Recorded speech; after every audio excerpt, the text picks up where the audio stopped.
Okay, John, tell me your name and what you brought in today, and if you were actually in the military, tell me a little bit about your service. My name is John B. Williams.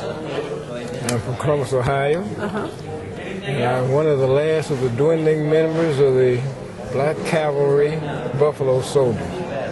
And tell me who they were. And they were the horse cavalry that, from history, American history, that one of the fierce fighters of the American military.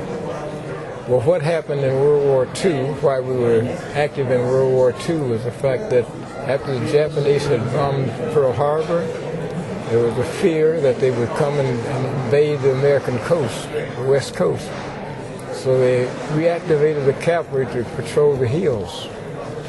And they took us from East High, I was from East High School, and they took us from the streets of Columbus, Ohio, a lot of us, and sent us to California, who had never seen horses before, really, and made cavalrymen out of us.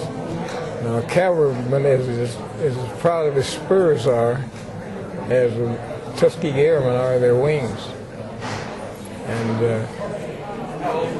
after there was no more danger of the Japanese invading Pearl Harbor, or the West Coast, we stayed there for a while, patrolling the hills, and then we were sent overseas to North Africa, where we were disbanded and formed the 1553rd Engineer Heavy Ponton Battalion.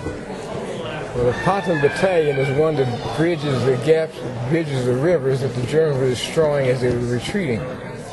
So we swept, in fact, we were in what they call D-Day 2, which was the southern France invasion, which was supposed to have happened at the same time Normandy invasion happened, but they didn't have enough logistics or equipment to carry them both off, so they went to Normandy. And 3 months later, they had the southern France invasion when we went in. That's on the Riviera, Saint-Tropez, and we were 7th Army.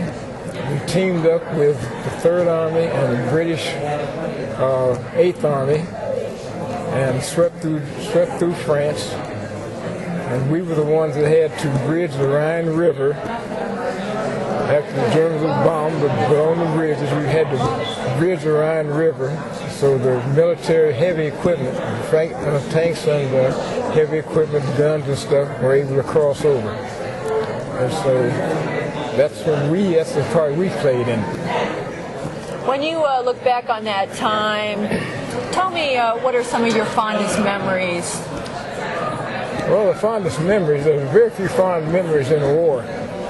But the idea of camaraderie that you had, and we had a mission. We knew what we were doing. It's not like it is now. We had a definite mission, which we were supposed to stop, end war forever, bring peace to the world. Well, we did that, but we didn't bring peace to the world. We just ended the war. And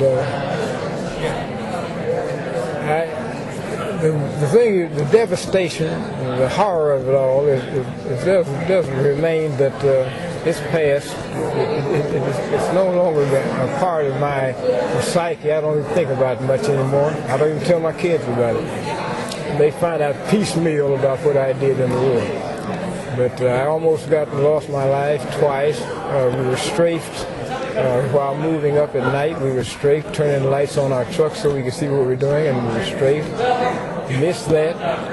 And then during the building of the bridge in the Rhine River, my legs got entangled in one of the anchors that was dropped overboard to secure the ponton bridge, a boat in place. And if it hadn't been for my grabbing the side of the rail and the guys grabbing the rope around my legs, I would have been in the Rhine River now. So, but those things are in the past. I rarely ever think about it.